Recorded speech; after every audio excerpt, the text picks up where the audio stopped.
리만갑 탈북미녀 열전. 김정은 세대에 들어서면서 좀 갸름하게 빠진 여자들이 좀 인기예요. 요즘에는 키가 크고 눈이 크고 그러니까 한국 스타일이 따라가고 있는 거예요. 미인이다, 미인. 북한 군인들 보면 대체로 탈영자들이 지금 많이 생기고 있거든요. 잡아다 물어보면 다 배가 고파서 탈영했다는 거예요, 다. 소금만 찍어서 밥을 먹는 부대가 되게 많아요. 그렇게 해서라도 살아야 되니까. 추락사고 말할 것도 없어요. 이게 떨구면 안 된다 해서 여기다 바늘을 꽂아요. 아우. 대단하네 진짜. 남과 북의 시청자가 하나 될 때까지 함께합니다. 이제 만나러 갑니다. 예, 오늘 리만갑에는요 큰 웃음 빵빵 터트려 주실 분이 나오셨습니다. 저는 이분 생각하면 애교 만점. 네. 그리고 사랑꾼. 그리고 빅마마 이런 단어들이 생각이 나요. 예, 보면 볼수록 매력적인 볼메녀죠. 우리 홍윤아 씨 나오셨습니다. 네, 안녕하세요. 안녕하세요.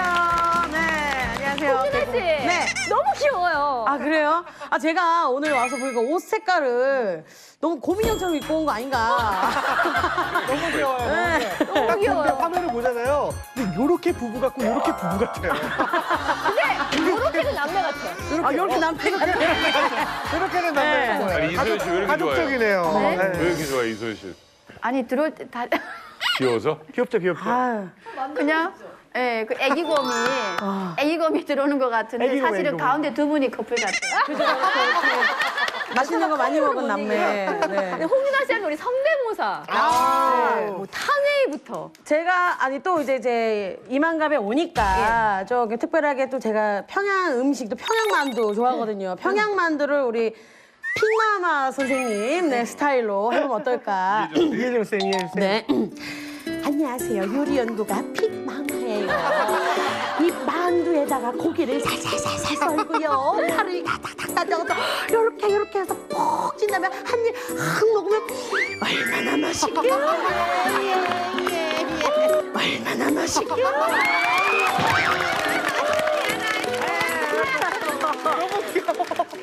정말 좋아합니다, 만두. 너무 귀여워. 네. 너무 막 이렇게 하니까 내 입이 그죠? 너무 귀여워, 너무 네. 귀여워. 음식을 이렇게 맛있게. 또 제가 이제 우리 또 나오니까 특별히 오늘 처음 한번 준비를 해봤는데. 이게 리춘희 씨 또 아시죠? 네, 그 스타일로 제가 좀 많이 봤어요. 보고. 경의하는 김성은 동지를 모시고 광명성 4.5 발사 성공에 기여한 과학자, 기술자, 노동자 일꾼들을 환영하는 연회가 성대히 진행됐습니다. 네. 우대한 덩치의 홍윤아가 이만갑에 나왔다. 모두 배꼽을 조심하도록. 요 정도로.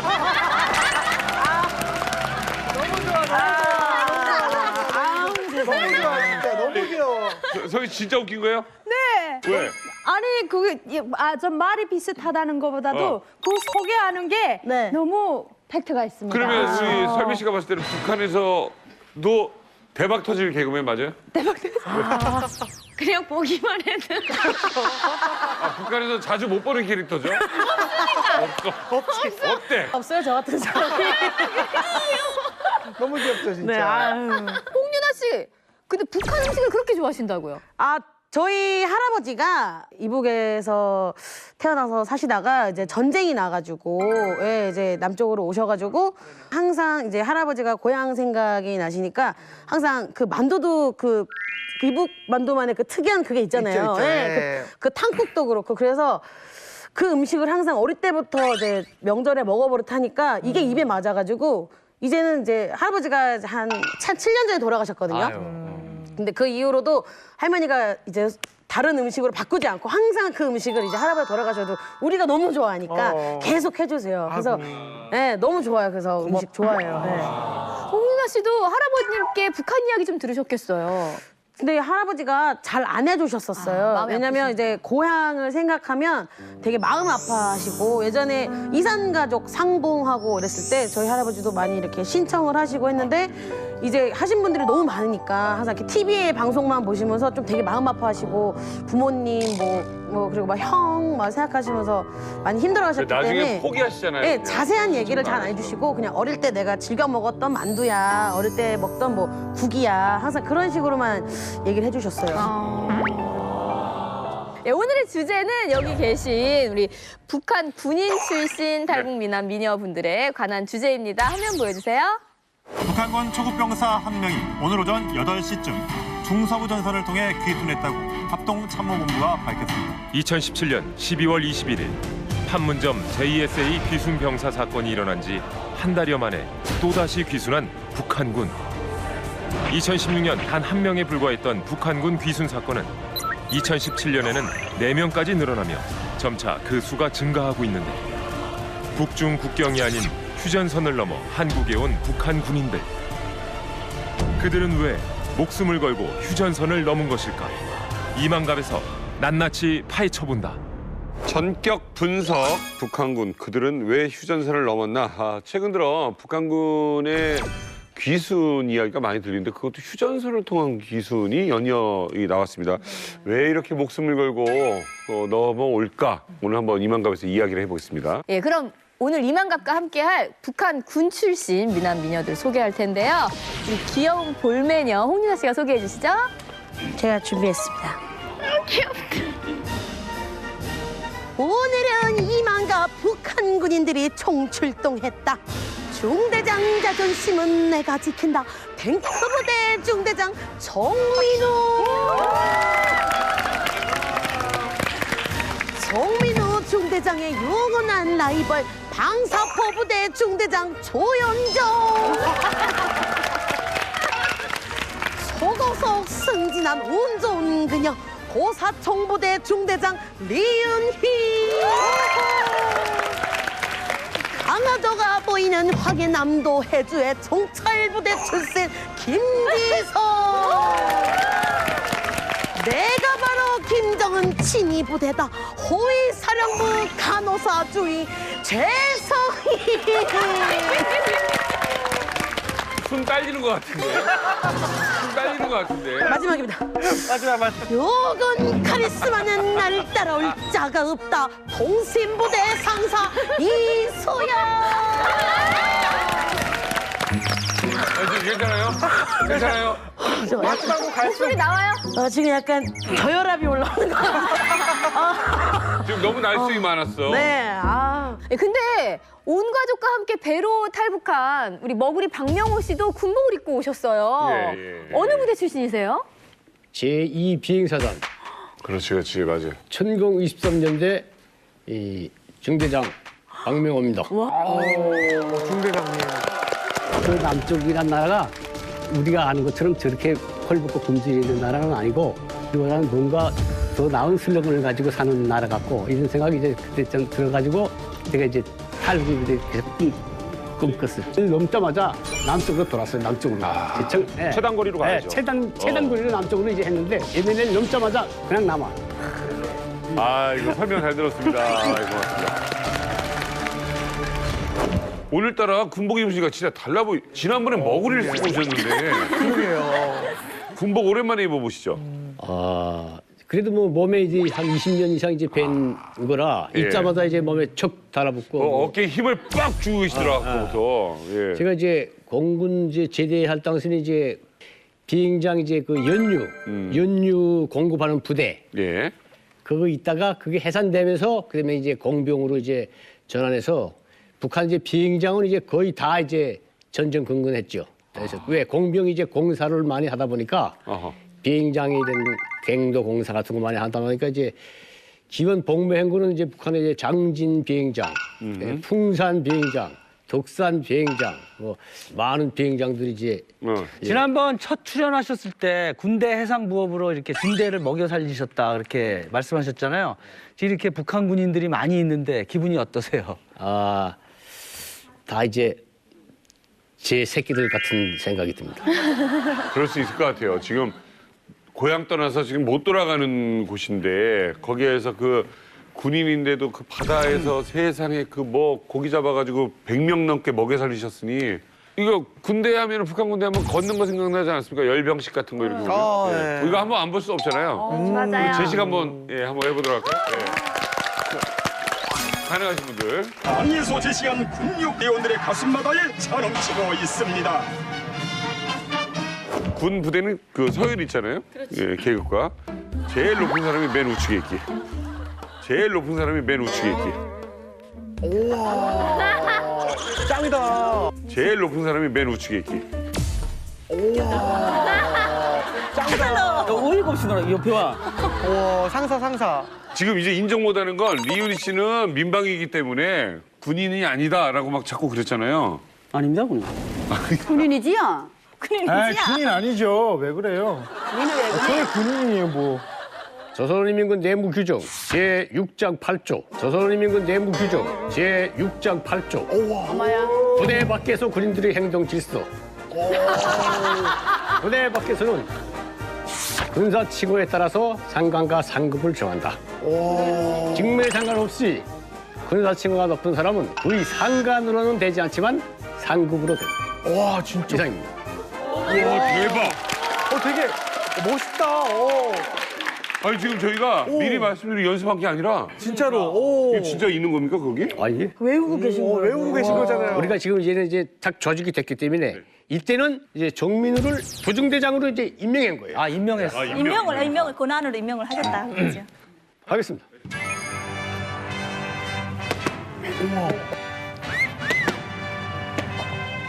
나란히 흐릿 건드려 맛!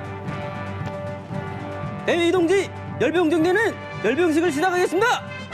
열병중대장 중리 정민욱 좋습니다. 알았습니다. 셋 울어 드랏 울어 드랏 앞으로 갓 드렷 드렷 울어 밭 밭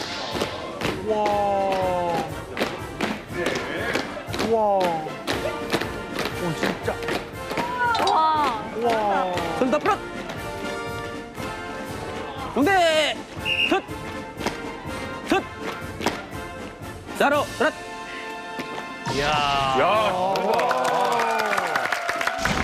진짜로. 야. 아 이나 씨. 네네. 그냥 오신 게 한번 배워보시죠. 아, 그래볼까요? 네. 자, 모자. 여성은 여성이가 이렇게 주는 게 좋을 것 같으니까 조현정 씨가 뭐 걷는 거 한번 이게, 보여주시죠. 네. 떨어질 것 같은데 모자? 자, 아 근데 저 알겠습니다. 모자 너무 귀엽다. 아니 마지막 먹겠어요. 왜냐면요 간부 드리는 덕목이거든요. 그런데 제가 간부 앞에선 감이 들려가지고 좀 가슴이 막 떨리는데. 제가 제일 높은 건가요? 네, 그렇죠. 높아야 이런 덕목을 드릴 수가 있거든요. 하도 자연정쯤 되니까 제가 그나마 똑바로 가면서 이제 가르쳐 드리겠습니다. 진짜 고위 간부 같아. 아, 똑바로 하라! 우선 제가 비록 그 부장 덕목을 입으셨지만은 병사라고 생각하고 제가 알겠습니다. 병사를 가르치는 심정에서 배웠습니다. 팔 동작 먼저 차례짜서 오른팔이 올라오는데 주먹을 쥐고 주먹을 쥐었을 때 달걀을 계란을 가볍게 쥐었을 때 깨지지 않을 정도로 쥐었을 때 그 자세거든요. 그래서 줄 때 그 두 번째 단추 높이로 해서 왼팔은 뒤로 힘껏 간절히 호락하는 부위까지 가야 합니다. 그때 그 왼팔 그 주먹의 끝은 그 수지 연필을 꼽았을 때 그 수직을 향한다. 그런 심정으로 해야 되거든요. 그래서 네, 시작 하나, 둘 하면은 격차식으로 하겠습니다. 둘, 하나, 둘. 자, 그럼 발 동작을 해보겠습니다. 네. 발은 이제 왼발부터 올라가는데요. 왼발을 디뎌서 이렇게 발을 내밀 때 이제 그 앞에 공이 있다고 생각하고 네. 공을 이제 찰 때 발끝에 힘을 주죠. 그런 식으로 탁 차야 됩니다. 그때 발끝을 힘차게 땅으로 내려야 됩니다. 왜냐하면 발을 얼리면 그걸 덕기발이라고 되게 보기 싫어하거든요. 그래서 발끝에 힘을 주고 공을 찬다는 심정으로 탁 찼습니다. 그때 그래서 하나 하면 왼발이 먼저 올라갑니다. 둘, 하나, 둘, 왼발 시작 하나, 둘, 하나, 둘, 하나, 둘. 잘하네. 그러면 팔과 다리를 배 앞에서 해보겠습니다. 하나 하면은 시작 하나, 둘, 하나, 둘, 하나, 둘, 하나, 둘. 너무 잘하고 있잖아. 지금 너무 잘하고 있잖아 지금. 자, 다시 한번 해보겠습니다. 하나, 둘 해서 앞으로. 네. 시작. 하나, 둘, 하나. 이러겠습니다. 제가 대를 맞춰서 한번 해보면 좋겠습니다. 저 우로 차렷. 저 차렷. 저 날 따라 프로. 컷. 야, 잘한다. 야, 잘한다. 아니, 뭐야, 잘하잖아.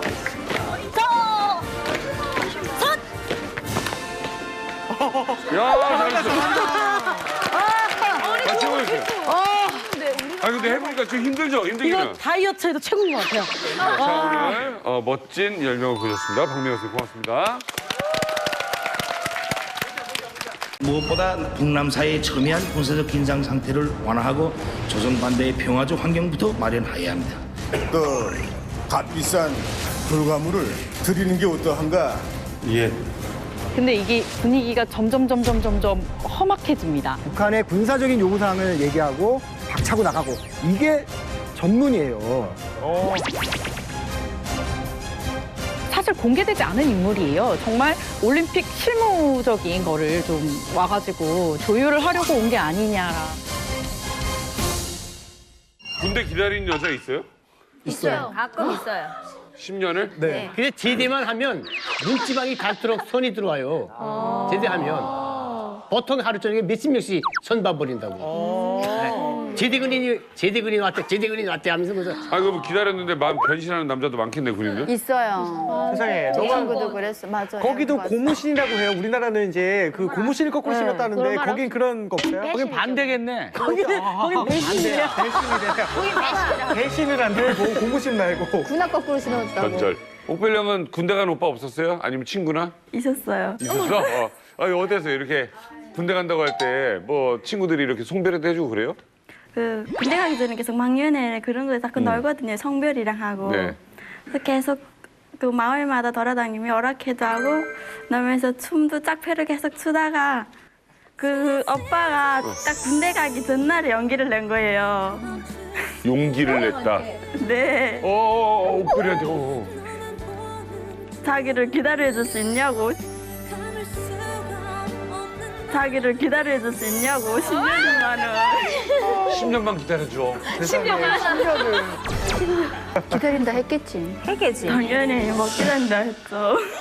근데 그 뚱딴지 같이 가기 전날에 얘기하는 거예요. 아, 그리고 자주 보지도 못하잖아요. 근데 그 사람이 얘기하는 게 그 전부터 많이 옆에서 지켜봤다고.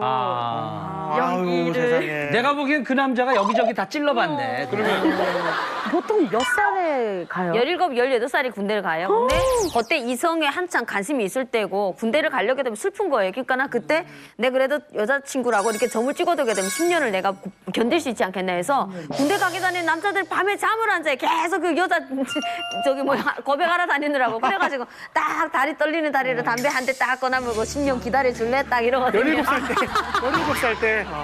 10년 기다려주고. 그러면 내가 좋아하는 남자가 군대를 가가지고 네. 그래서 나도 따라서 갈 수 있는 거예요? 아니요, 기다릴 이럴 순 없어? 응. 아, 이럴 그러면 순 진짜 없어요? 그때는 처음으로 고백받은 거니까 여자애들도 막 그때 별별 거면서 뭐 그러지 뭐. 아니, 아라 씨. 10년 기다릴 수 있어요, 10년? 전혀요. 저는 1년도 못 기다려요. 그렇지. 지성 씨. 네네. 휴가가 몇 달에 한 번 나와요? 몇 달에 한 번이 아니라 그냥 보통 그냥 한 3년 정도 있다면 나오는데요. 3년에 한 번? 근데 3년에 한 번? 이게 지금 이게 시대가 바뀌면서 예전에는 10년씩 다 기다린다고 했는데요. 대박이네. 저희 때는 막 그 노래가 또 있거든요. 뭐 3년만 기다려주오 3년 있다 돌아보니 못난 아이 목소리 그리고 뭐 이렇게 좀 쌍말로 했고 뭐 너가 시집 갔구나 막 그런 남자들 그런 노래가 있거든요. 뭐 야야야 처녀야 내가 아무리 눈이 높대도 뭐 눈썹 밑에 눈이 있겠지 눈썹 위에 눈이 있겠냐 하면 좀 그렇게 좀 네, 좀 전에 면회는 가능하지 않아요? 뭐 편지 같은 건 가능한 거죠. 면회는? 면회가 안 돼? 면회 안 돼? 면회 돼요. 가능해요. 그러니까 그 신병 훈련소가 끝나고 본부대 배치받으면 가능한 사실은 거죠. 휴가는 규정상에는 1년에 한 번입니다. 북한 군에. 근데 1년에 한 번 안 보내요. 그러니까 집에 가게 되면 군 생활이 힘들기 때문에 부대를 복귀를 안 하거든요. 돈 쓰고. 그래서 거의 3년에 한 번씩 물자 구입이라든가 뭐 이런 식으로 갔다 오는 건데 사실 북한 군에서 그 군대 나간 남자를 기다린다. 뭐 연애를 할 수 있다. 그다음 면회를 간다. 거리가 너무 먼데다가 한 번 가는데 17일씩 걸리기 때문에 아예 면회 가기를 포기합니다. 이번에는 북한 병사들이 어떻게 무얼 먹고 어떻게 살고 있는지 저희가 준비를 했습니다. 북한 TV로 보는 북한 군대 실상. 먼저 화면으로 만나보시죠. 공장 성모본들이 이용하는 문화고생시설도 일일이 돌아보신 경리하는 원수님께서는 태양열 물 가열기를 잘 관리 운영하여 군인들이 늘 더운 물을 쏠 수 있게 해야 한다고 간곡히 이르셨습니다. 말도 안 돼. 야, 저런 데가 어딨어. 사시 적구에서 자유자재로 활동하면서 그 어떤 전투 임무도 원만히 수행할 수 있게 모든 훈련 조건들이 잘 갖추어진 종합훈련관. 군인들의 전투 임무 수행의 특성에 맞게 훌륭히 꾸려진 데 대해 만족해 하셨습니다.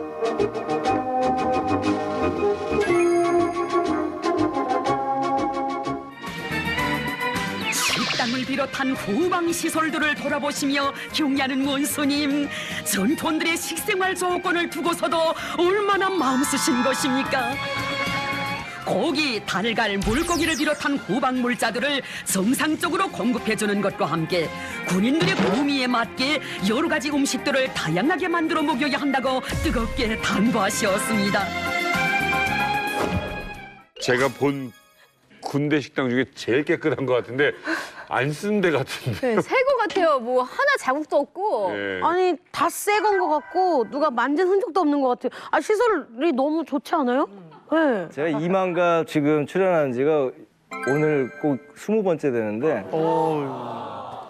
보여주기성 저런 홍보 영상에 속지 않습니다. 북한 국민들도 절대로 저거를 안 믿거든요. 근데 저거를 왜 자꾸 찍는지 모르겠어요. 아니 그래도 어떤 한 특수부대는 저런 생활관이 절대 그런 게 없어요. 일단 저희 있다는 건 사실입니다. 사실이고 각 부대마다 머신 중대라 해가지고 따로 그런 게 있거든요. 부대를 시찰한다게 되면 그때 당시 보여줄 수 있는 그런 환경만 딱 따로 하는 거고요. 그렇거든요. 저기에 보니까 침대가 깔끔하고 하얀 색깔이 되잖아요. 근데 사실 북한 군내에서 세탁하기가 엄청 힘듭니다. 세탁기가 그렇지, 없어서. 그렇지. 그래서 흰 색깔을 절대로 안 써요. 마다라스 색깔을 다 우리 군복 색깔로. 그렇죠. 우리도 네. 그래요. 매트리스. 네. 마다라스가 뭐야? 매트리스. 아니 근데 죄송한데 마다라스가 어느 나라 말이에요? 마다라스. 북한 말이에요. 북한 군. 마다라스라는 게 매트라는 뜻이에요. 여기에서 매트는 안에 해면 같은 거여서 푹신푹신하잖아요. 근데 저기에서 마다라스는 벽결을 이어서 누우면 콕콕 찔러요, 잔다고. 막사가 저렇게 이제 힘든 게 그것 자체예요. 우리 중대 병령, 그러면 교양실, 병실, 교양실, 그러면 밥 먹는 칸, 세면장, 이거 45가지 설비라는 게 있어요. 그거 다 자체래요. 아, 자체에서요? 자체로 공사한다고. 그런데 세멘트 주나 철근 주나 모두 1kg 안 줍니다. 군관들이 다 이제 뭐 팔아먹고 한다고 하잖아요. 어쩔 수가 없어요. 군대가 주지 않고 공사하라는데 돈이 있어야 돼, 그럼. 그 비라 하나 넘어오게 되면 남쪽에서 그게 풍선이 커요. 그게 하나가 막상 하나를 덮어요. 예. 풍선 하나가 되면 온 대대가 동원해서 그거 수집 땡겼어요. 야, 우리가 원하는 건 그게 아닌데. 아니, 내용물을 보시라는 건데 그거를 그러면 삐라 온다 이게 아니라 야, 지붕 온다 이거.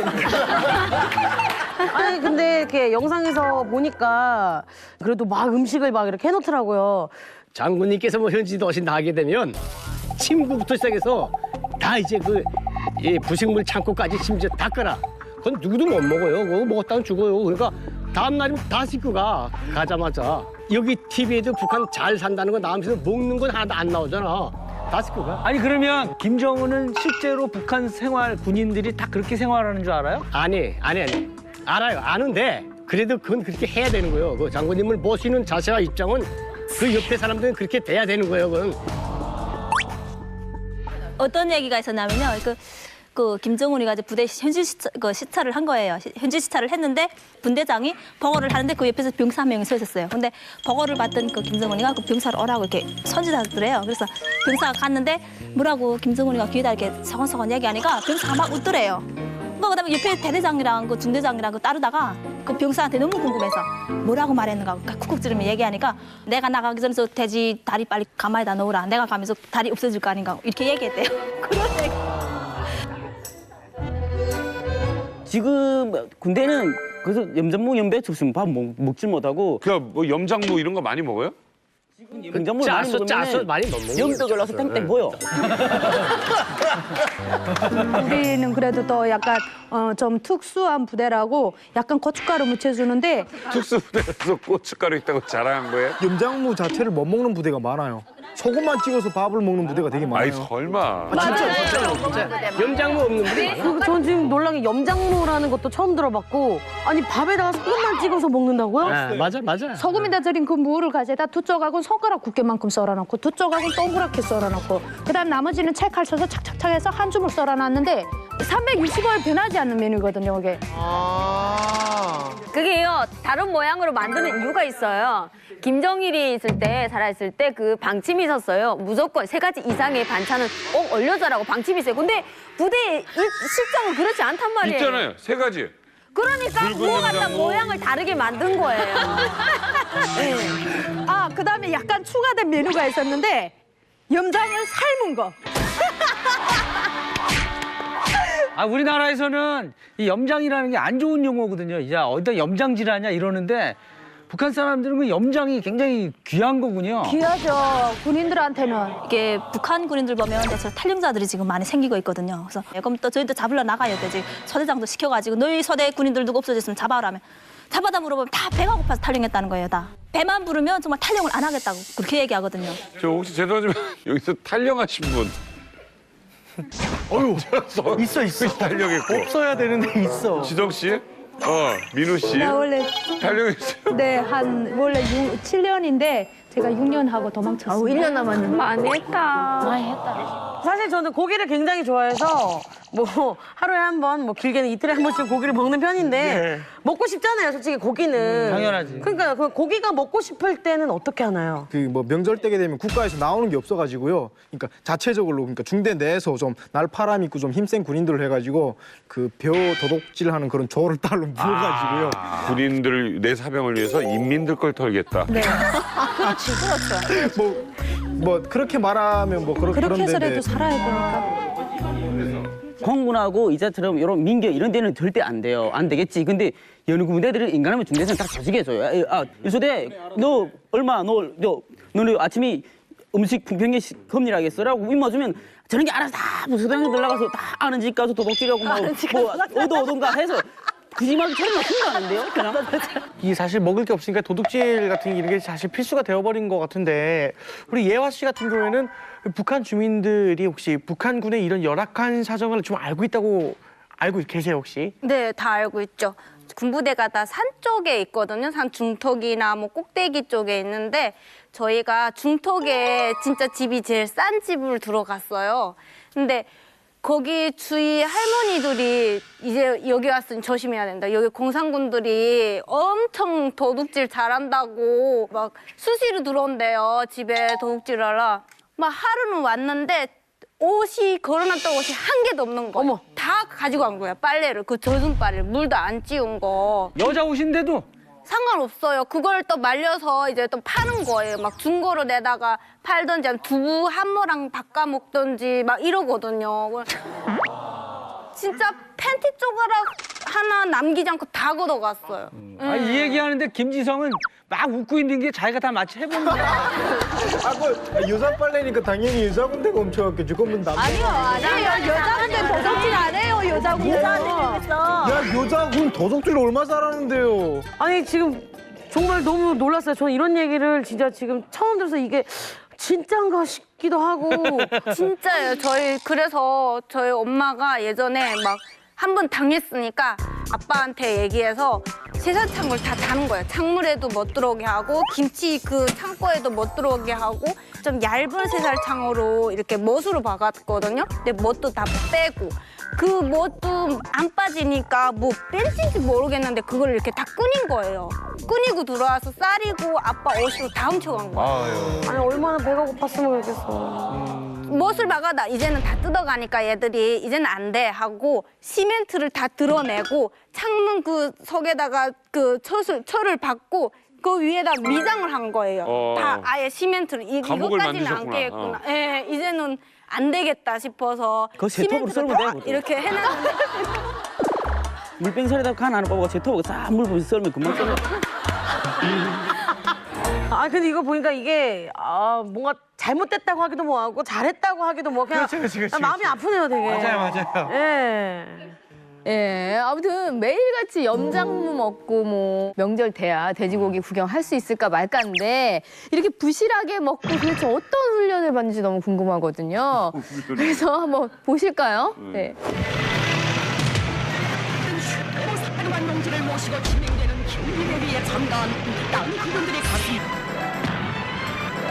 특히 땅코 장갑차 운전소들이 무조명 상태에서 산악 극복 운전을 원만히 할 수 있게 준비시키는 것과 함께 야간 사격의 비중을 높이는 데 중심을 두고 운동을 진행하도록 지시했습니다.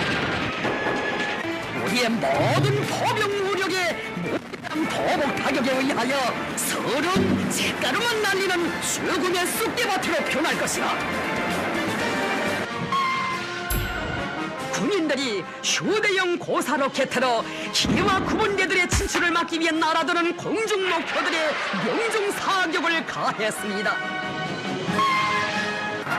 경리하는 최고 사령관 동지의 의도를 심장 깊이에 새기고 항일발치산의 구호, 혁명군대의 구호인 나를 따라 앞으로의 구령을 외치며 비행사들의 앞장에서 비행 훈련을 가르쳐온 이행신이 소년들.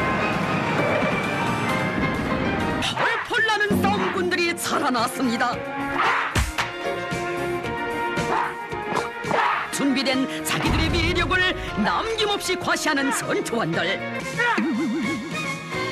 적의 심장부에 날카로운 비수를 꽂고 등허리를 흔들러 놓고야만 백승의 기상 떨치는 전투원들의 훈련을 보시며 경의하는 최고 사령관 동지께서는 모두가 일당백이라고 높이 평가하셨습니다. 진짜 대단하네 진짜. 아니 뭐 무섭고 그거 떠나서 전 지금 보면 너무 화가 나요. 저렇게 포를 막 쏘고 막 보여주기 형식으로 할 총알 하나 이 돈으로 차라리 쌀을 사서 밥을 먹이고 그렇지. 그게 훨씬 지금 막 싸우는 거 보면 저 정도의 에너지를 쓰면 하루에 밥 3공기가 뭐예요. LA 갈비 무조건 구워야 되고요. 무조건 보쌈에 고기 뭐 그런 에너지가 어떻게 그 쌀 그 100g을 어떻게 그 힘을 쥐어짜서 저게 나오는 거예요. 근데 저거를 매일 한다 너무 화가 나요, 진짜. 아까 그 여기 화면에 나왔던 저 전투기가 북한군에서 제일 그래도 최신 기종이에요. 미그 29이라고 하는 그 미그 29. 예, 러시아에서 그때 당시 소련에서 들여온 비행기인데 저게 몇 년 정도 된 건데요? 저게 89년도 들여왔는데 그게 최신형이에요? 예, 그다음에 90년 이후에 또 좀 몇 대 들어왔고 북한 공군의 주력을 차지하는 미그 19, 미그 21. 미그 21이요? 예, 그게 그래도 북한에서는 소위 1969년도 미국 간첩 비행기 EC-121를 EC-121을 격추시킨 비행기라고 뭐. 죄송합니다만 이응평 대위 미국이 말씀하시는 겁니까? 예. 이응평 2,000호가 이제 그 타고 간 건 19고 그거보다 한 단계 높은 21이 F4와 거의 비슷한 기종이에요. 그런데 F4보다 좀 떨어져. 이 저승사들이 다 알아요. 왜 이제는 다 대학 나온 저승사분 대학 다 나온 사람들이고 또 적군에 대한 공부하니까 모를 수가 없어. 객관적인 이 그 상태를. 그러니까 그렇다면 우리가 싸울 대상은 남조선 공군이 아니다. 그래서 남조선 해군하고 대상물, 뭐 원전, 아니면 주요 시설. 그래서 비행청사 딱 들어가게 되면 이 한번 폭탄이 그대로 폭탄이 되어 적 구축함에 날아들리라. 북한 비행장은 이제 반드시 이제 비행장을 설계하기 전에 갱도를 먼저 설계합니다. 그러니까 갱도 안에서 나온 그 골재, 그걸 가지고 비행장 바닥을 기초를 깝니다. 그러면서 갱도부터 시작돼서 나오고 갱도 안에서 이륙까지 할 수 있게끔 왕에서 나오면 활주로를 나오면서 뜨는 거죠. 산 구멍에서 비행기가 새처럼 날아가는 거죠. 어마어마하네. 굉장히 그 갱도하면 또 은밀한 굉장히 그 비밀이 많을 것 같은데 그 비행기 대수만큼 그만큼을 가짜 비행기를 보유하고 있어요. 가짜 비행기? 거기 이제 바퀴도 달아가지고 이제 한 군데 가만히 있으면 이제 인공위성에서 저걸 한 군데 가만히 있지 이런다고 이제 밤에 이제 한 달에 한 번씩 옮기놓고 이짜 갔다 저짜 갔다 하기도 하고. 외관상으로 그냥 보기에는 정말 그냥 비행기 같은 거예요. 똑같아요. 그러니까 진짜 비행기도 오래됐으니까 비행기가. 그러니까 풍을 햇빛에 이제 부식되지 않게끔 풍을 씌워놓으니까 가짜 비행기도 풍 씌워놓고 진짜 비행기도 풍 씌워놓고 그럼 똑같죠 다. 이상해는. 솔직히 몇 대 빼놓고는 다 가짜죠? 그러니까 5대5 보시면 돼요. 5대5 보시면 돼요. 5대5 하세요. 네. 반은 가짜다. 그래서 제가 이만갑을 보면서 정말 인상 깊게 본 장면이 하나 있어가지고 이 친구들이 놀자고 하는 걸 훈련하는 걸 정말 궁금해서. 비행기 장난감이에요? 아니 지금 이게 뭐예요? 이거 훈련하는 건지. 저게 내가 이제 설명을 할게요. 저기 지금 보면 이제 뭐 노는 것 같고 좀 웃기기도 하고 그렇죠. 나는 이제 전혀 이제 그렇지 않아요. 저건 정식 훈련 강령에 있는 정식 종목이에요. 훈련이라고 이게? 그러니까 이름은 도보 비행이야. 도보 비행? 예. 1년에 한 번도 비행기 타보지 못하는 땅 비행사가 한 개 부대에도 많아요. 30분 못하는 사람이 많아. 그러니까 비행 훈련을 이제 못해요. 연휴가 없어서. 그게 정식 훈련이란 말씀이죠? 정식 훈련이에요, 그게. 우린 5살 때부터 이걸 하는데. 이걸 들고 자기네끼리 말하면서 유리창 뭐 하게 되면 알았다 하고 어느 거 뭐 격추 하게 되면 뭐 하면서 저게 이게 해가지고 우리 실제 그 시뮬레이션 같은 거 그래서 비행기 안 타고도 진짜 타는 것처럼. 근데 북한 공군에도 그런 강당이 때르강당이라고 있긴 있어요. 때르가 그 연습틀 하는 그 때르가 있는데 그게 안 돼가지고 설비가 안 돼가지고 저거보다도 오히려 못하다는 거야. 그래서 저걸 많이 해요. 저걸 이렇게. 이게 김정은 앞에서 한 거예요. 이 그래요? 앞에 김정은이 있어요. 이 동영상이 있는데요. 이 앞에 김정은이 공군부대에 딱 갔을 때 훈련하는 동영상이에요. 그런데 김정은이 좋다고 막 박수치고 얘들이 이 사람들이 걸어가는 밑엔 지도가 있어요. 한 사람은 비행기 쪽으로 앞으로 가고 한 사람은 조종사에 차 아니 근데 이런 식으로 훈련을 하면 실제 비행을 할 때 사고가 엄청나겠어요.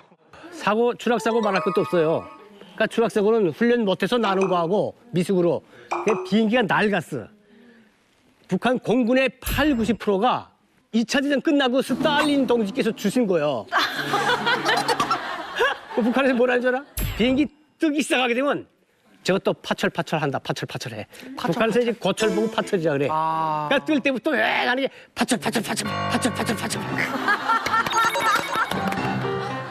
말씀 들어보면은 북한 군대 환경이 정말 열악하다는 걸 알 수 있는데 다들 지금 군인 출신이시잖아요. 본인들한테는 혹시 어떤 훈련이 제일 힘드셨는지 여쭤볼게요, 좀.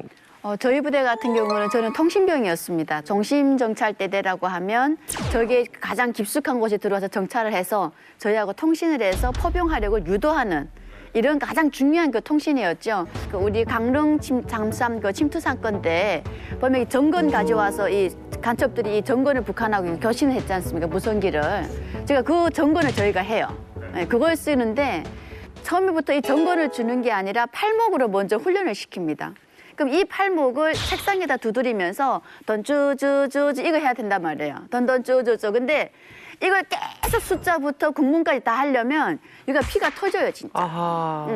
근데 터지는데도 계속 해야 됩니다. 근데 하다가 보면 졸아서 팔목을 이렇게 한 상태에서 이렇게 해야 이게 나중에 뭐 18조 같은 경우는 드러런 이렇게 올라가야 되는데 이게 떨구면 안 된다 그래서 일단 바늘을 꽂아요. 네, 선배들이 와서 팔목 못 떨구고 졸지 않게 하기 위해서 바늘을 꽂아놓고 정말 피 터지면서 하고요. 저는 병사 때인데 딱 1년 지나니까 제일 힘들었거든요, 저학부 기간에. 그래서 조병사를 많이 탈려는 것 같은데 조병사 때가 1년 딱 지나서 제일 힘들더라고. 근데 그때는 근무를 진짜 많이 했어요. 한 군사복무 1년 중에서 한 6개월은 근무 시간이거든요. 근데 계속 졸리는데 계속 나가서 하라 그러지 않아서 조금씩 인조기 생기면은 추운데 막 졸리는데 막 오면 돌돌돌 감거든요. 그 감고서 여기다 쏙 하나 뽑아놓고 계속 그 시간이 쏘면 끄떡끄떡 졸려 생각나요. 못 알아듣겠어요. 너무 빨리 랩 아웃사이더인 줄 알았어. 설명을 다시 해줘요, 저 윤아 씨한테. 아이, 그거 또 뭐 말했던 건데 뭐 알아듣기 정상이에요, 그럼. 못 알아듣겠어요. 네? 아니, 뭐가 한국 사람 말을 되게 맞아요? 빨리 하셔가지고. 한국 사람 맞아요? 네네네. 근데 왜 한국말 몰라? 지금은 알아듣겠네요. 지금은 알아듣겠네요. 정민우 중대장이 하는 얘기가 한국말이 아니에요. 저 서울 사람이에요. 왜 그래요?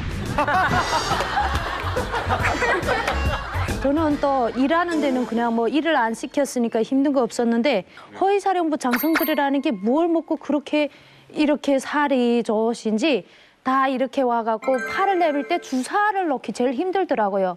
이렇게 기름이 안 따나니까 기름층이 많다나니까 혈관이 잘 안 보이더라고요. 그래서 혈관이 보이지 않아갖고 그것도 잘못 찌르면 엄청 혼나요. 그래서 처음에 끈으로 묶었다가 손바닥으로 내리쳤다 하는데 전혀 안 알리는 거예요. 그래서 손떠듬하면서 겨우 탁 찔렀는데 실패를 했어요, 제가.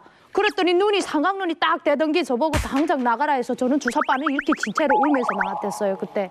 그래서 그날부터 또 자기 팔에다 해갖고 자기 팔에다 연습을 해갖고 저 이쪽 팔에다 혈관이 파열되고 막 시퍼렇게 되고. 그때 제가 제일 힘들었던 건 그 초급병사 때 그 천리행군을 갔었는데요. 이게 막 걷다 보니까 이게 막 땀나고 하니까 수분이 빠지잖아요. 근데 물을 먹어야 되겠는데 나 혼자 이렇게 집단에서 이탈할 수가 없었어요. 근데 북한은 비포장 도로거든요. 도로가 전부 다 뭐 80%가. 근데 그 농촌길에 가다 보게 되면 달구지가 이렇게 지나가면 달구지 발자국이 이렇게 생겨요. 그거 지나가다가 그 비가 왔는데 거기 물이 고인 게 있거든요. 그걸 막 먹으면서 막 갔던 그런 좀 기억이 있는 것 같아요. 얼마나 목마르고 병사 생활 기간이 이제 대체로 5년 정도인데 그게 이제 흔히 표현하는 게 모르고 1년 알고 1년 할 수 없어 1년 마지못해 1년 죽지 못해 1년 하면 오늘 제가 알기로는 군대 특집이라고 알고 와가지고 저는 이제 이런 훈련한 이야기에 대한 이런 얘기가 나오겠구나 했는데 혼란스럽네요. 저도 사실 학교 졸업하고 들뜬 마음으로 군대 가고 싶어 했거든요. 그래서 그거 신체 검사 다 하고 다마까지 다 끝냈댔어요. 진짜 군인 가고 싶어서? 네. 막 군복 입고 하는 게 너무 멋있어가지고 그때 마침 언니들이 반대해가지고 그 신체 검사 하는 그 의사 선생님 댁에 가서 이렇게 담배 한 막대기를 거해가지고 눈 실력으로 신체 검사에서 떨궜어요. 그래가지고 지금 생각해보면 그때 철없던 게 진짜 지금. 그러면 만약에 옥별 씨가 지금쯤 군대 갔으면 소연 씨 뭐 하고 있는 겁니까? 지금 아마 두 줄. 아마 중대장이 오늘 저녁 그 마대자루 하나를 던져주면서 남들이 쌓아놓은 1월달.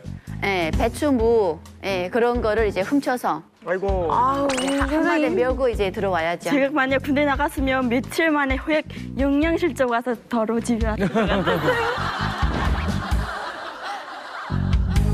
자, 오늘 뭐 북한 군대 관련해서 이렇게 얘기해봤는데 예를 들어서 뭐 북한 군대는 뭐다. 이렇게 한번 정의를 한번 내려볼게요. 아니면 최고의 문제점이 뭐였다. 당연히 먹는 거라고 생각합니다. 박명호. 네, 맞아. 나도 쌀. 연정 씨는요? 네, 열악한 환경 조건. 저도 먹는 문제라고 생각합니다. 성희 씨. 저도 배부르면 한이 없겠습니다. 무엇보다 북남 사이의 첨예한 군사적 긴장 상태를 완화하고 조선 반대의 평화적 환경부터 마련해야 합니다. 값비싼 불가물을 드리는 게 어떠한가? 예. 근데 이게 분위기가 점점 험악해집니다. 북한의 군사적인 요구사항을 얘기하고 박차고 나가고 이게 전문이에요. 사실 공개되지 않은 인물이에요. 정말 올림픽 실무적인 거를 좀 와가지고 조율을 하려고 온 게 아니냐. 네, 2018년 1월 9일 정말 전 세계가 주목하고 있던 이 남북한 관계에 있어서 정말 혹시라도 봄날이 오지 않느냐라는 기대를 갖게 한 남북 고위급 회담이 열렸습니다. 무엇보다 북남 사이의 첨예한 군사적 긴장 상태를 완화하고 조선 반대의 평화적 환경부터 마련해야 합니다. 북과 남은 정세를 격화시키는 일을 더 이상 하지 말아야 하며 군사적 긴장을 완화하고 평화적 환경을 마련하기 위하여 공동으로 노력해야 합니다.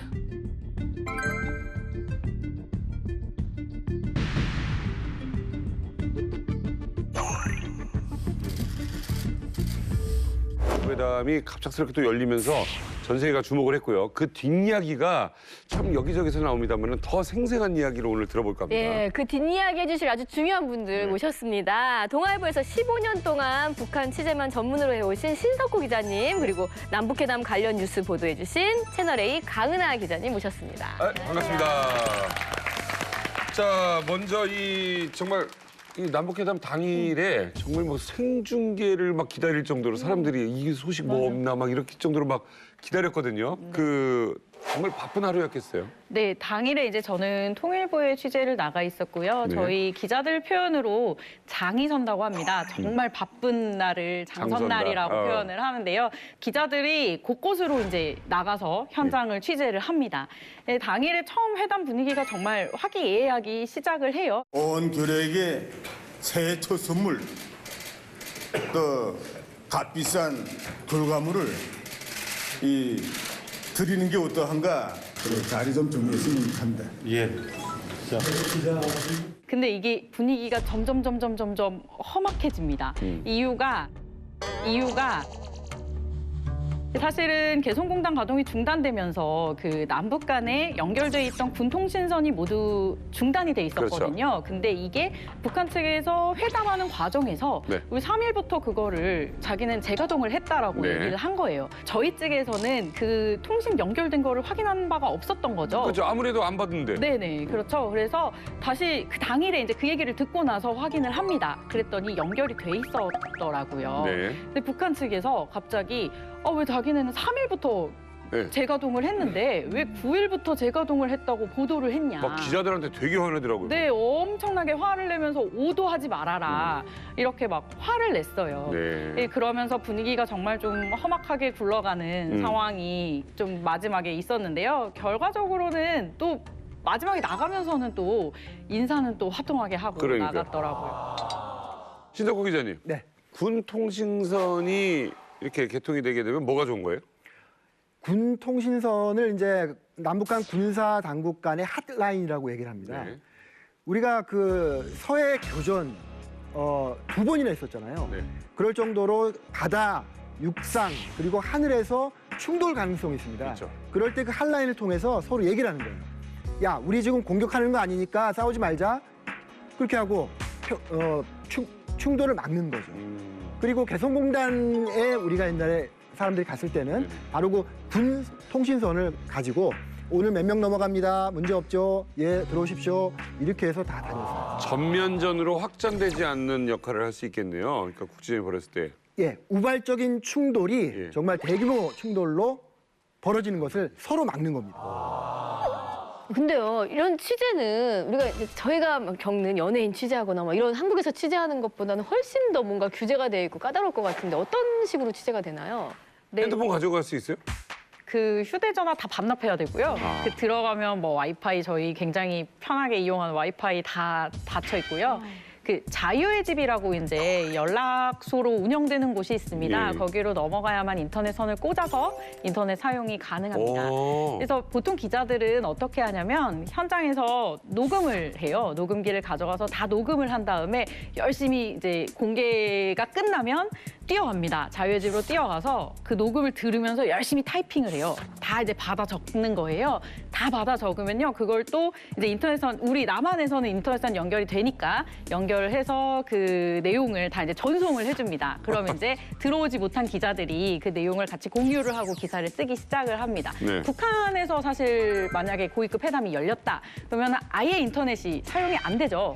그러면 팩스를 이용합니다. 그러면 팩스로요, 그걸 보내주면 그 남북회담, 그 남북사무소, 저희 회담 네. 사무소에 가서 팩스로 다 받아요, 기자들이. 그럼 그걸 또 똑같이 다 열심히 칩니다. 네. 그래서 그 내용을 다 받아친 걸 또 위로 보내고 전송하고 해서 그 내용으로 기사를 정리합니다. 뭐 어때요? 북한 기자들도 이렇게 있잖아요. 네, 북한 기자들 이번에도 왔고요. 6명 왔다고 합니다. 네. 이제 그 6명 중에는 이제 일반 취재 기자, 그리고 사진 기자, 카메라 기자 같이 섞여 있고요. 굉장히 열기가 뜨거웠대요. 취재 열기가. 카메라 기자들 같은 경우에는 이제 자리를 잘 잡아야 화면을 그렇지. 잘 찍잖아요. 네. 그래서 그 자리 가지고도 막 다툼이 있을 정도로 취재 열기가 뜨거웠다고 하더라고요. 그러니까 절반 못 넘어가지는 않더라고요. 여기에서 바로 찍어야 되니까. 남한은 이쪽에 쓰고 북한 기자는 이쪽에 쓰지 않나 봐요. 네, 그 자리가 이 앞쪽에 이렇게 공간이 좀 있었는데 거기를 두고 누가 더 가운데 쪽에 이렇게 잘 자리 잡나 가지고 약간 언성이 올라갈 정도의 그런 열의가 좀 있었다고 합니다. 북한 기자들이 처음에 와가지고 저희 남한 기자들한테요, 막 오늘 날씨가 뭐 어떻다, 어디 소속이냐, 뭐 하고 있냐, 뭐 이런 거를 되게 화기애애하게 물어볼 정도로 좀 이렇게 분위기가 굉장히 좋았다고 전해졌고요. 저희들이 이제 취재를 하면요, 그 영상이 이제 저희는 요즘에는 옛날에는 이제 필름으로 녹화를 했는데 네. 최근에는 SD 카드에 이제 메모리로 저장을 합니다. 그 내용을 보통 저희가 바로 거기서 전송을 할 수가 없잖아요. 양이 워낙에 많아서요. 네. 이거를 SD 카드를 가방에 넣어서 통일대교로 보내는데 네. 이걸 행랑이라고 부릅니다. 그렇죠. 저희 용어로. 그래서 행랑 안에다가 싹 그 메모리 카드를 넣어서 차를 타고 통일대교로 이동을 해서 이 영상을 거기에 대기하고 있는 중계차를 통해서 네. 쏴주거든요. 그래서 현장에서 이제 취재되는 그 시간과 저희가 실제로 영상을 받아서 보도를 하는 데까지 걸리는 시간에 그 시간차가 그치. 좀 생깁니다. 북측 대표가 계속 웃고 있던데 그분은 어떤 분인가요? 네, 리선권을 말씀하시는 것 같은데요. 리선권은 조국평화통일위원회 위원장입니다. 원래는 군인이고요. 대표단이 5명이었죠. 네. 대표단을 이끌고 온 인물입니다. 거기서는 정말 덕담도 하고 뭐 화기애애한 분위기를 조성을 하다가 막판에 가서 그 종결회의에서는 정말 화를 주체하지 못하는 그런 모습을 보입니다. 사실은 좀 군복을 입지 않고 양복을 입고 왔고 그리고 또 약간 윽박도 미리 예상한 거 아니냐. 맞습니다. 사실 회담에서요, 자신의 주도권을 쥐기 위한 하나의 방식 중에 하나라고 네. 볼 수 있는데요. 처음에 공개되는 자리에서는 막 화기애애하고 화통한 모습을 막 보이다가 네. 실제로 이제 비공개 회의로 전환이 되면 다 이제 카메라도 빠지고 취재진도 다 빠지고 정말 회담의 주인들만 앞에 서서 대화를 나누게 되거든요. 그러면 뭐 약간 도와달라. 우리가 뭐든 좀 가지고 가야 된다라는 그렇지. 그런 제스처를 취하기도 하고 또 그런 모습에서 사실 그거는 북한뿐만 아니라 아마 저희도 마찬가지일 거라고 생각해요. 예. 정말 다 내려놓고 대화를 나누는 자리니까요. 지금 리선건을 얘기하는데 리선건이 누구냐면요. 쉽게 말해서 정치 군인입니다. 그러니까 군사회담에 나와가지고 북한의 군사적인 요구사항을 얘기하고 그리고 박차고 나가고 이게 전문이에요. 예. 그런데 그런 이선건, 특히 김영철의 측근입니다. 김영철은 누구냐? 천안함 폭침 사건을 일으킨 주범으로 우리가 알고 있지 않습니까? 북한에도 지금 사람이 없는 거예요. 네. 10년 동안 그동안 남북 대화를 하던 김양건, 원동현 이런 사람들이 다 제거되고 숙청되고 아파서 드러눕고 해서 남북 대화를 할 사람이 없는 거야. 리선권 대표 이게 혹시 이소연 씨 들어본 적 있어요? 북한에서는 장성 출신이기 때문에 북한 군인들은 리선건 하면 잘 알죠. 그래서 이번에 회담에서 보여줬던 것처럼 사실은 좀 군 출신이기 때문에 뭐 말하는지 널리 정연하진 않습니다. 그러니까 그런 유형인데 나와서 큰 소리를 치면서 기선제압을 하면서 폼을 잡는 이런 스타일이었죠. 근데 이런 리선건이 김정은 체제 들어와서 군복을 벗고 저평통의 위원장이 됩니다. 네. 그러면서 북한의 저평통이 중앙당 기구로 격상을 하죠. 그래서 이번에 우리 대한민국에서 대화제를 한 것에 대한 예의다라고도 저는 평가할 수 있다라고 봅니다. 근데 뭐 우리 최고 전문가인 장관까지 간 거잖아요. 우리 조명근 장관은요. 김대중 노무현 정부 시절 10년이죠. 우리가 이제 햇볕 정책, 화해 협력 시대에 남북 관계 굉장히 활발했잖아요. 그때 통일부에서 정말 남북 대화를 최전선에서 하고 그리고 남북 화해와 협력의 사업들을 진두지휘하던 그런 베테랑입니다. 실무자인 베테랑이 나간 거죠. 그렇습니다. 리선권 대표 말고 나머지 4명이 궁금해요. 그중에 특히 우리가 주목할 만한 사람 있을까요? 네, 사실 리선권 대표가 이 단을 이끄는 걸로 보여지죠. 근데 저는 또 다른 한 인물에 주목을 했는데 그게 바로 리경식입니다. 민족올림픽조직위원회 위원이라는 직책을 달고 나온 인물입니다. 네. 이 리경식이요. 사실 공개되지 않은 인물이에요. 네. 저희가 어디에 속해 있는지조차 모르던 인물이 갑자기 이번에 이제 회담장의 대표로 나온 거거든요. 그래서 예. 다들 어떻게 예상을 했냐. 그냥 정말 올림픽 실무적인 거를 좀 와가지고 조율을 하려고 온 게 아니냐라고 예측이 됐었어요. 근데 취재를 해봤더니 이 사람이 아주 전형적인 대남 부서에서 아주 오랫동안 근무를 한 사람이더라고요. 그래요? 이 통일전선부, 대남 부서죠. 그 통일전선부에 속해 있는 조국통일연구회라는 곳의 간부로 아주 오랫동안 근무를 했던 인물이더라고요. 지금 이게 남조선 연구소로 바뀐 아닙니다. 남조선 연구소였던 게 연구원으로 바뀐 겁니다. 그래요. 네, 그래서 이곳은 간단히 얘기를 하자면 북한의 대남 싱크탱크입니다. 남한에 관련된 모든 연구를 하는 곳이라고 보시면 되고요. 사실 이 인물이 그냥 조용히 앉아있다 갈 인물은 아니라고 보여지고 그리고 회담장에서 보시면요. 제일 왼쪽 끝에 앉아서 한마디도 안 하고 가만히 관망합니다. 근데 사실 뒤에서는 이 인물이 사실 김정은의 정말 중요한 그런 지시들을 가지고 와서 중요한 결정 같은 거를 좀 뒤에서 같이 조율을 하지 않았을까라고 그런 가능성이 좀 예상이 됩니다. 네. 도저히 이 긴장감, 이 팽팽한 긴장감이 끊어지지 않을 것 같은 느낌이었는데 갑자기 난데없이 신년사에 남조선에서는 겨울철 올림픽 경기대회가 열리는 것으로 하여 북과 남에 다 같이 의의 있는 해입니다. 우리는 민족적 대사들을 성대히 치르고 민족의 존엄과 기상을 내외에 떨치기 위해서도 동결 상태에 있는 북남 관계를 개선하여 뜻깊은 올해를 민족사에 특기할 사변적인 해로 빛내야 합니다. 김정은이 아주 대외적으로 대놓고 우리는 그 평창 행사를 돕겠다라고 얘기를 했기 때문에요. 되게 신기하게 이번에 역제안이 없었어요. 사실 북한은 항상 남한에서 뭐 회담을 며칠에 하자, 뭐 언제 하자, 몇 시에 하자라고 제안을 하면요. 거기에 대해서 역제안을 합니다. 뭐 9일 말고 11일 뭐 이런 식인데요. 근데 이번에는 그런 역제안도 하나도 없이 우리가 요구한 내용 그대로 받아서 회담을 진행을 했거든요. 이건 다 김정은이 가지고 있는 의지에 따라서 움직였기 때문에 가능했다고 보여지고요. 좀 사실 이번 회담이 단순히 남북 간의 관계 개선으로 끝나는 게 아니고 이제 우리가 소위 말하는 통남 통미라고 하죠. 이 미국과의 대화로 연장해서 자신들이 지금 처해 있는 국제사회에서의 고립을 좀 타개하는 하나의 매개로 좀 사용하고 싶어하는 게 아닌가 이렇게 생각이 됩니다. 저는 크게 세 가지로 보는데요. 첫 번째는 지금까지 북한이 해온 것은 그 핵무기를 만들고 미사일을 발사를 하면서 국제사회에 위협을 가했거든요. 이러한 이미지를 평창 그 대회라는 그런 평화적인 이미지로 이제 탈바꿈하기 위해서 참여를 하는 것 같고요. 두 번째 같은 경우는 이 평창 대회 기간에 한국과 미국이 그 동의를 해가지고 한미 군사 훈련을 뒤로 미뤘어요. 여기에 대한 성의를 북한이 보였다고 보고요. 근데 그 보인 이유는 한반도에서 문제가 트러블 메이커는 자신들이 아니라 미국이다라는 지속적인 그런 입장을 강조하기 위해서 또 참여를 하는 것 같고요. 세 번째는 지금 국제사회가 북한을 봉쇄를 하다 보니까 북한도 현실적으로 봤을 때는 이러한 봉쇄를 타개할 창구가 필요한 거죠. 그래서 그런 창구로 지금 이런 대화 제휴에 적극 참여하고 있지 않나 저는 그렇게 봅니다. 이번에는요, 남북 이번 회담의 가장 큰 성과잖아요. 평창 대회에 북한 참가 이야기를 해봐야 될 것 같은데 언론에서는 역대급 규모로 올 거다. 네, 이게 사실은 아직 실무 접촉이 이루어진 게 아니기 때문에 몇 명이 오네, 어떻게 오네가 사실 정해져 있는 게 아직 아무것도 없어요. 이게 지금 통일부에서는 다음 주 중으로 이제 실무 접촉을 하겠다는 거거든요. 급하다. 네, 그 회의가 끝나봐야 사실 몇 명이 오고 이런 게 좀 정리가 될 것 같은데요. 일단은 선수들이 와야 되고요. 또 선수들을 이끌고 고위급 대표단을 보낸다는 거 아니겠습니까? 정치적인 사람들이 오겠죠. 그래서 뭐 김여정이 오느니 뭐 여러 가지 말이 많지 않습니까?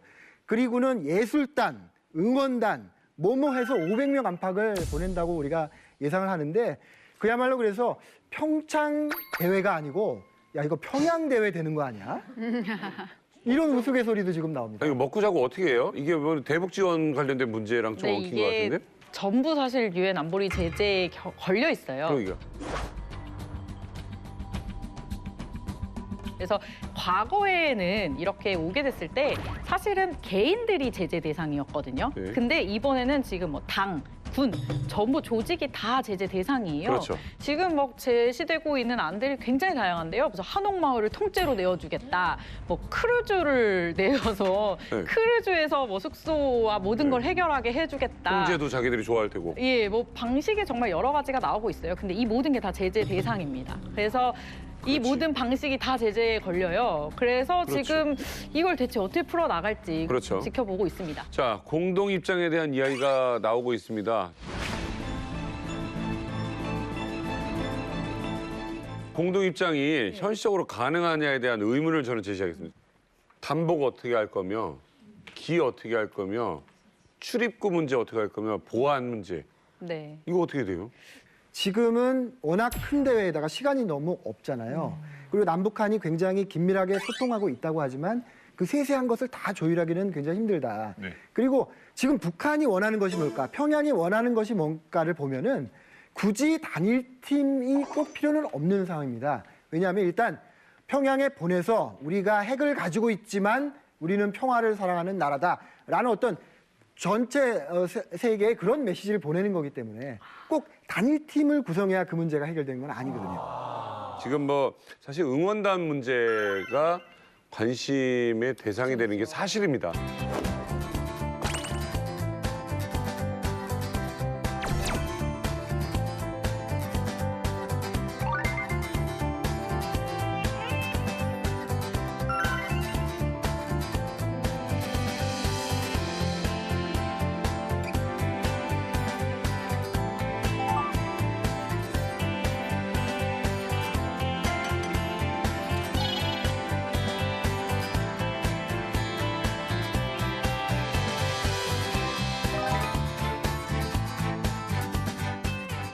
자, 뭐 어찌됐든 이설주 씨가 눈에는 띄지만 저때 그 뒷얘기도 참 많이 있었어요. 어떤 뒷얘기가 있었나요? 그 안동 어디 가다가 장군님 사진을 프랭카드에 맞아, 걸었다고 맞아. 울면서 난리 쳐가지고 아주 그 당시가 저도 생각이 납니다. 그 김정일 위원장의 얼굴이 그려진 플래카드가 걸려 있는데 그게 비가 와서 젖었어요. 근데 잘 아시지만 북한의 유일사상 10대 원칙이라는 게 있지 않습니까? 그래서 그런 거를 보고 가만히 있으면 나중에 북한에 가서 혼나는 거예요. 그렇죠. 그러니까 반자동적으로 거기서 뭐 왜 비를 적시느냐라고 이제 막 해서 그때 막 많이 기사화가 되기도 했었죠. 그렇죠. 네. 그러니까 이 북한 응원단이 왔을 때가 2005년도입니다. 인천 아시아 육상 선수권 대회 때 그때인데 124명이라는 대규모로 왔었죠. 근데 거기에 선출된 사람들이 보면 고등학생부터 예술 부문에 종사하는 사람들까지 이렇게 선출돼서 옵니다. 근데 그때 단연 미모로 카메라에 잡혔던 사람이 바로 이설주였죠. 그때 16세 나이로 대한민국에 왔었습니다. 그러다가 나중에 김정은과 결혼하면서 우리가 응원단의 한 성원이었구나라는 것이 우리가 알려졌었죠. 그렇죠. 아니 이번엔 또 예술단까지 온다고 그래서 네. 과연 예술단 하면은 또 누가 오는 건가요? 사실 우리가 예술단이라고 했을 때는 응원단도 금방 얘기를 했지만은 모란봉 악단을 우리가 주목할 수밖에 없다라고 저는 생각을 합니다.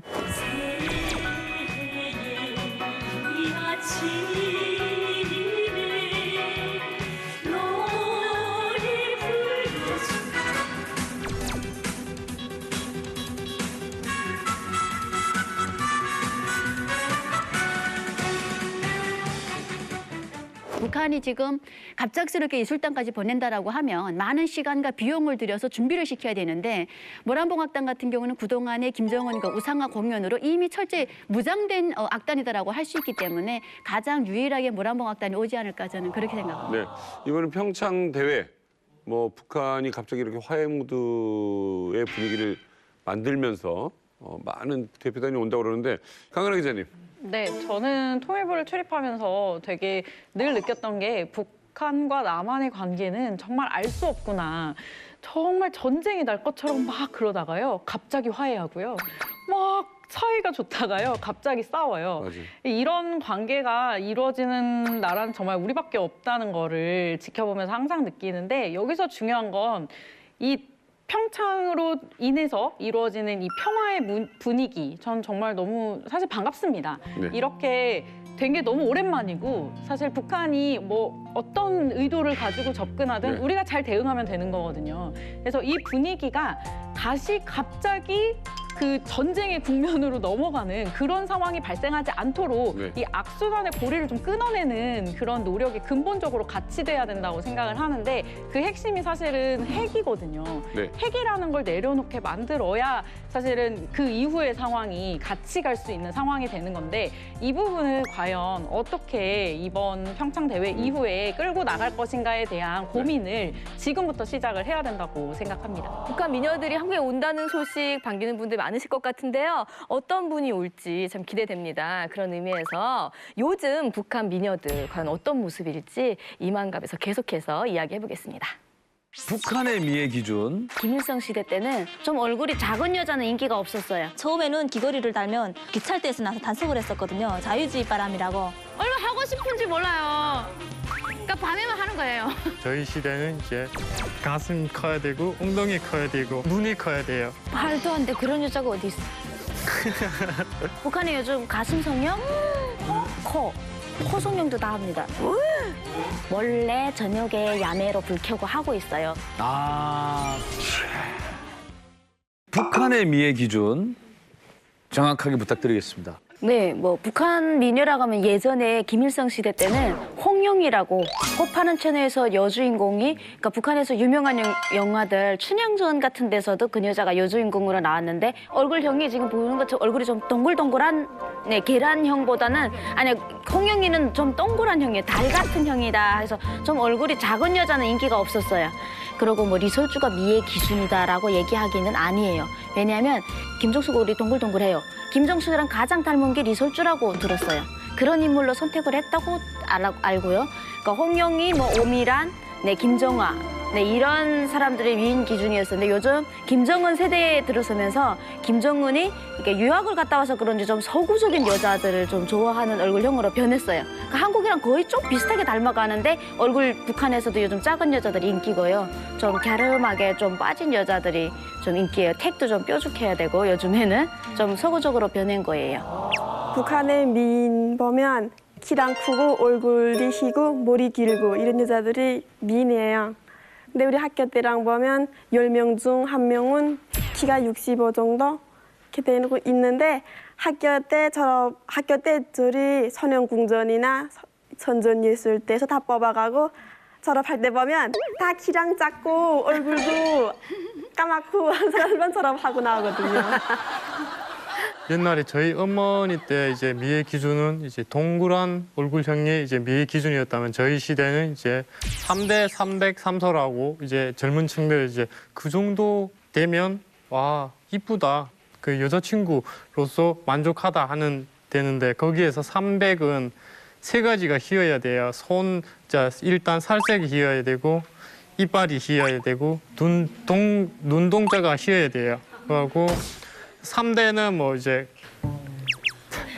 가슴 커야 되고 엉덩이 커야 되고 엉덩이 커야 되고 그리고 눈이 커야 돼요.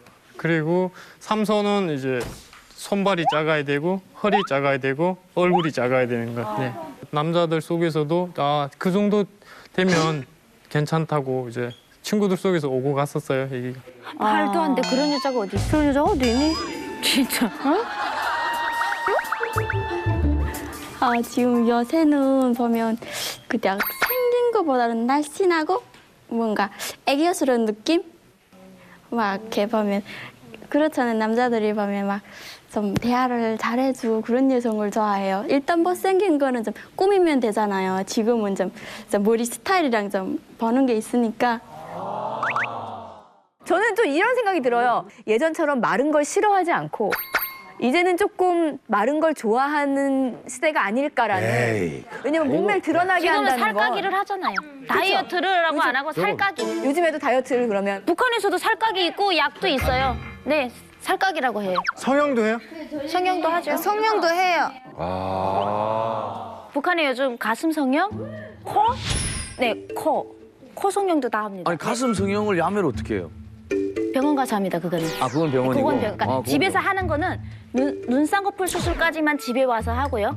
그리고 코나 가슴 성형은 병원에 가서 하는데 지방에서는 안 되고요. 평양에 꼭 올라가서 달러로 이제 책정이 되는데 그거 평양에서 성형외과가 따로 있어서 하는 게 아니고요. 평양에 이제 유명한 병원들이 있습니다. 거기서 몰래 저녁에 야매로 불 켜고 하고 있어요. 근데 거의 다 상류층들만 하는 거라서 이제 거의 바람이 지방에서 돈 많이 쓰는 돈주들이 이제 살도 찐으니까 이제 살까기 하고 가슴 성형하러 평양에 올라간다고 합니다.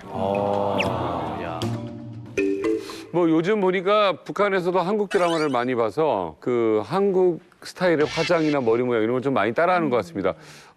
요즘 북한은 과연 어떤 기준이 좀 이렇게 미인이라고 또 칭하는지 한번 알아보도록 하겠습니다. 최근에요, 루마니아 한 기자가 전 세계 여성들의 사진을 이렇게 찍는 프로젝트를 진행을 했어요. 그중에서 마지막으로 간 곳이 북한이었는데 북한에 가서 23명의 여자의 사진을 찍어왔다고 합니다. 우리 사우스포 여러분들이 준비하셨죠? 네. 네, 일단 제가 준비한 사진은요. 한복을 곱게 입고 있는 3명의 그 북한 미녀 모습입니다. 신의주에서 촬영한 것이라고 해요. 보여드릴게요. 한국 분 아닌가요? 예쁘다. 아니 가운데 분은 약간 수지 좀 닮은 것 같은데. 한국의 은방울 자매 같기도 하고. 근데 이 사진 말고도 한복 입은 이 북한 여성들의 사진이 또 있다고 합니다. 보여주세요.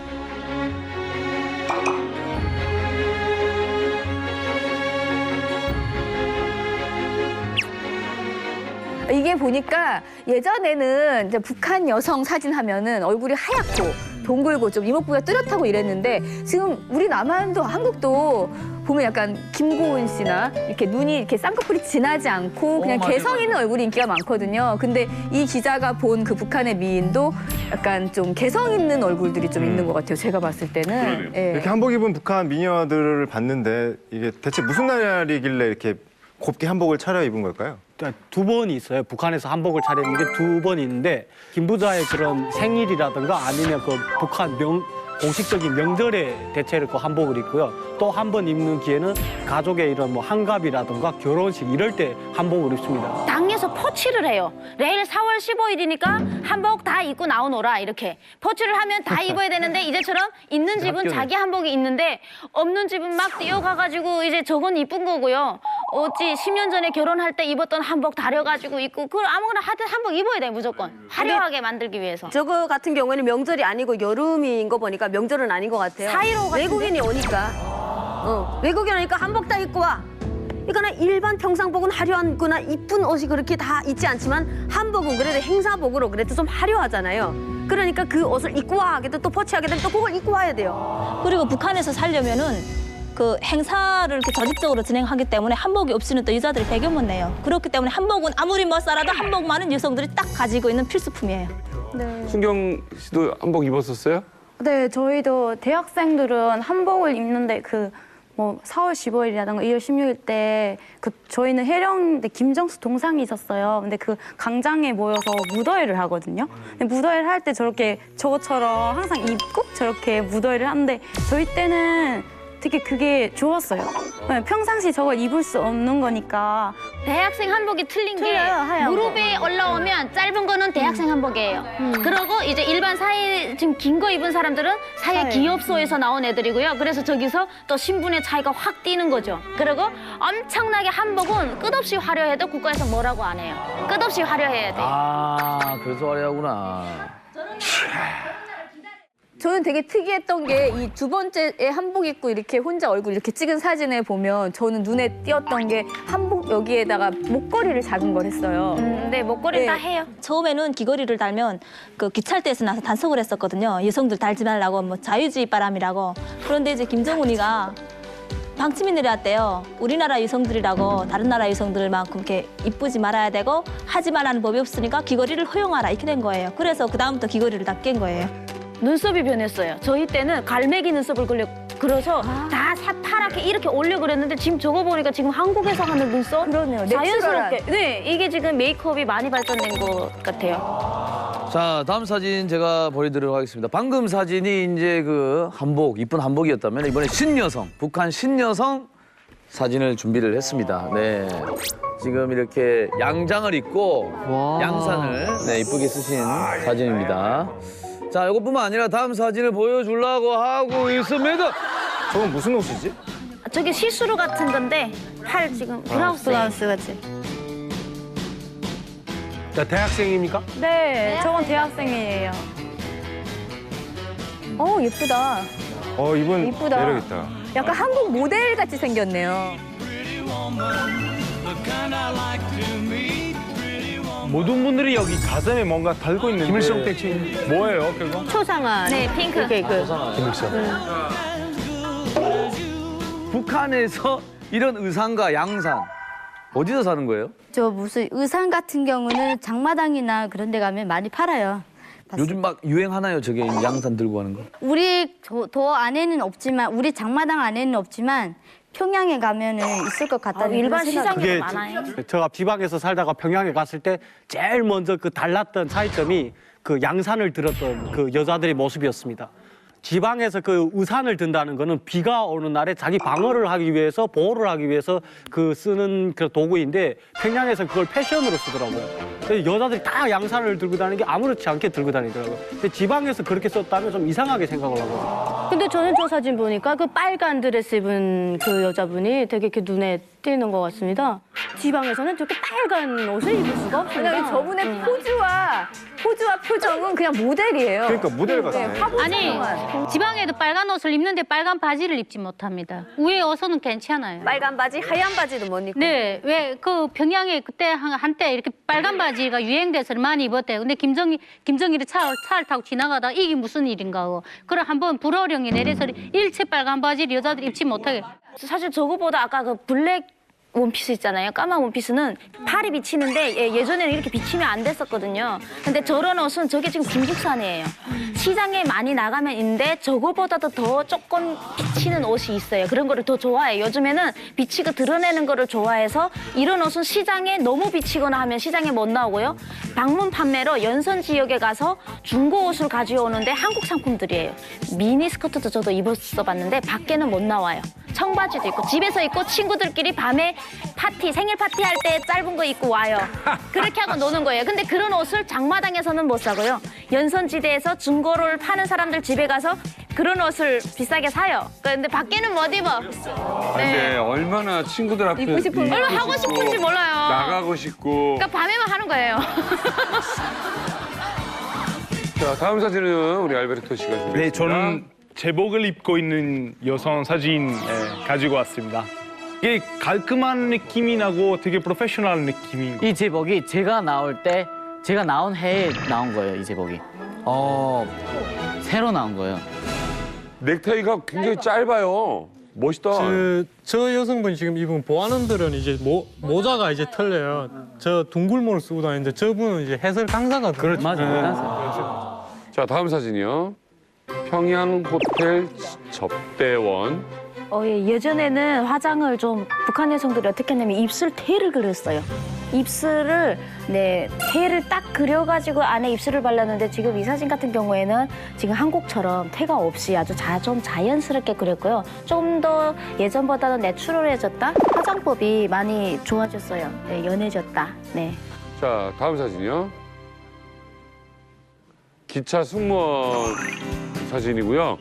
유니폼도 되게 예쁘죠? 저희가 학교 다닐 때 이제 앞머리 자르면 이렇게 걸렸습니다. 이게 그래서 단속 대상이 돼갖고 너 왜 앞머리 잘랐나? 이거 이렇게 다 앞머리 자르고 이렇게 하는 것도 못 부린다 해갖고 앞머리가 있으면 이거 고착제 같은 걸 발라갖고 이렇게 싹 올려서 이렇게 여기다 이렇게 고정을 시켜야 됩니다. 이렇게. 근데 이제 앞머리도 저렇게 자연스럽게 나온 거 보니까 많이 좀 자유로워지지 않았나 그런 생각이 듭니다. 시리즈 호텔 종업원. 그 생머리예요. 보면은 파마가 아니고 이제는 아예 생머리. 옛날에는 성인만 되면 이렇게 다 머리를 자기가 성인이라는 걸 알리기 위해서 파마를 다 했었거든요.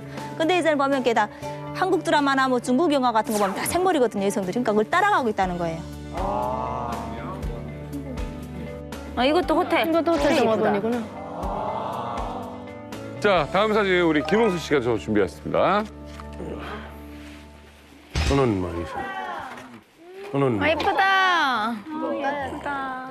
진짜 예쁘다. 설주 닮았는데. 내가 아까부터 계속 그 북한 여성들의 정체가 궁금했었는데 이 사진은 신의주에서 열린 공연 전에 북한의 가수라고 합니다.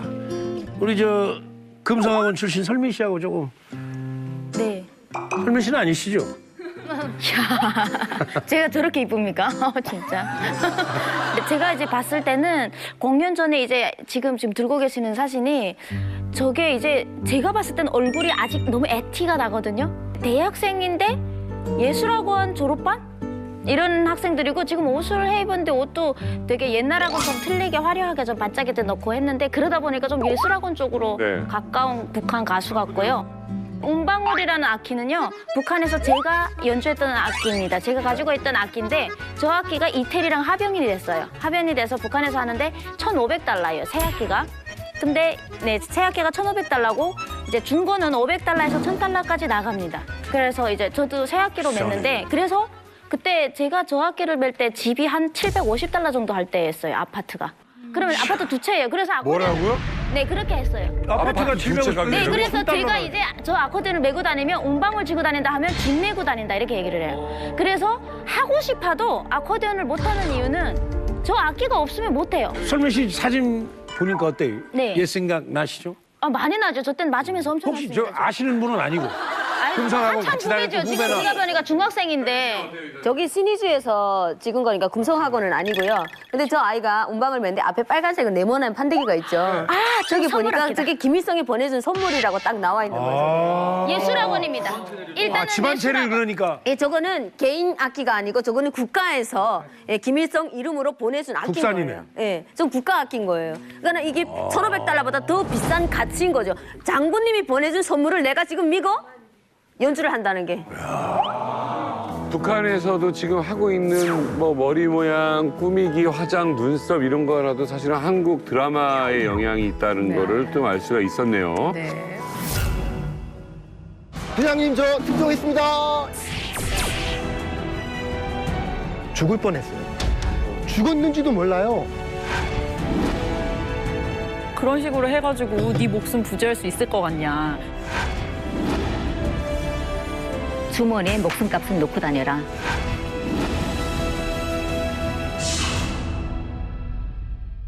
나를 하루아침에 방송인으로 만들어준 김정일 위원장께 감사드립니다.